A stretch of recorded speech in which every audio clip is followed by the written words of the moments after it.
Good morning, children. In the previous session, we discussed about the physical properties of metals and non-metals. We have distinguished the physical properties.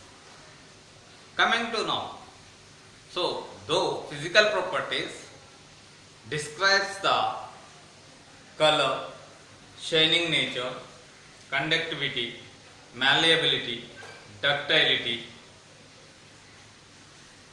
all these properties can be observed. But are all the shining materials metals? Do you think a mirror is a metal? Definitely not. Mirror is formed out of non-metallic substances and semi-conducting materials, semi-metals. So like that, so many things are there which shine but still are non-metals, which can be made into thin shades but still they are non-metals. So in order to have a better explanation to this, better understanding of this, we do observe their reactivity with other substances, and this reacting nature of substances we call as chemical properties. Chemical properties of metals and non-metals. How do these metals and non-metals react with other substances?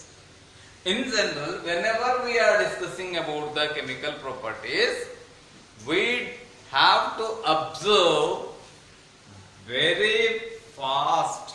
Okay, the foremost reactions that we have to observe are reaction with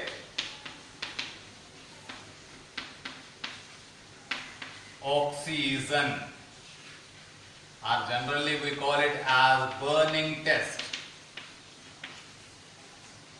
Second, we do observe with reaction with water. Third,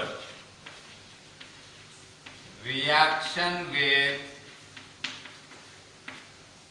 hydrogen. And fourth, reaction with acids or bases.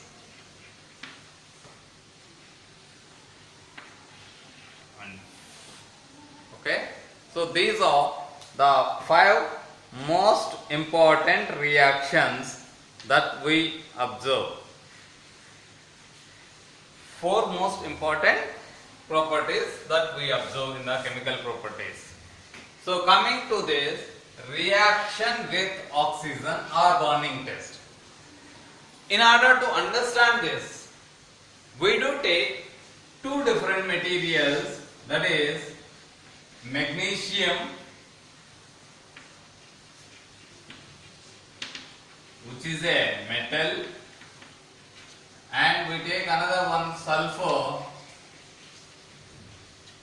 which is a non-metal.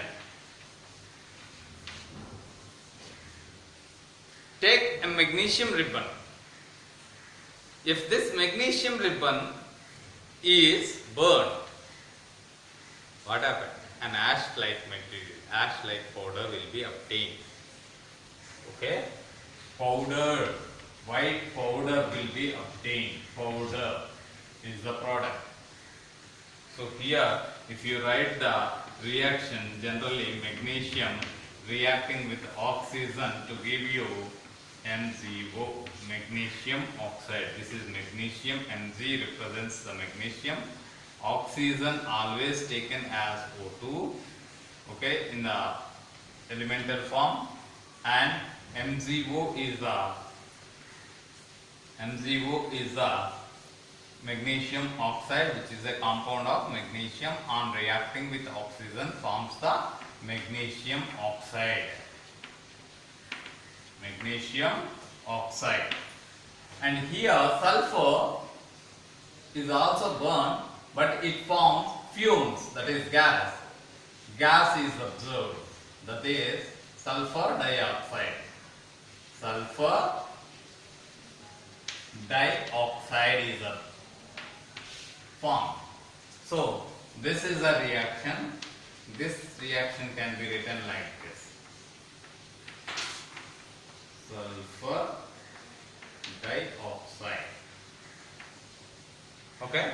So now this magnesium powder, what is formed here, and the sulfur dioxide which is formed on burning the sulfur powder, these two are treated with,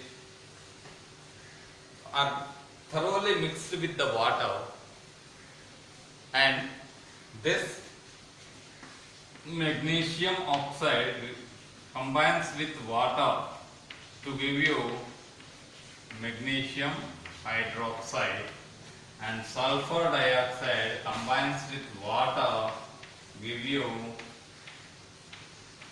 sulfurous acid. So this sulfurous acid and this is magnesium hydroxide. Both of them are tested with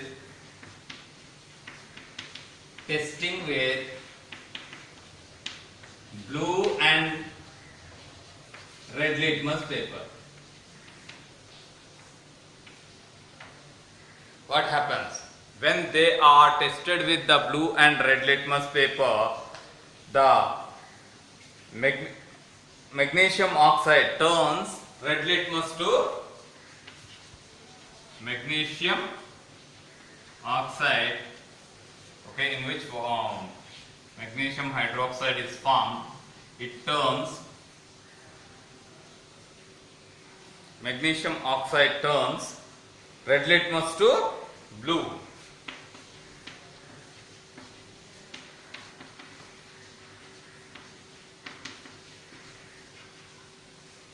And sulfur dioxide turns blue litmus to red. So in the 7th standard we have observed, we studied that bases turn red litmus into blue color and acids turn blue litmus into red color. So with our previous knowledge we can find that magnesium oxide is a basic oxide and this is acidic oxide. So metals on reacting with oxygen, the product which is formed is a basic oxide. Non-metals on reacting with oxygen which is formed is a acidic oxide. Thank you.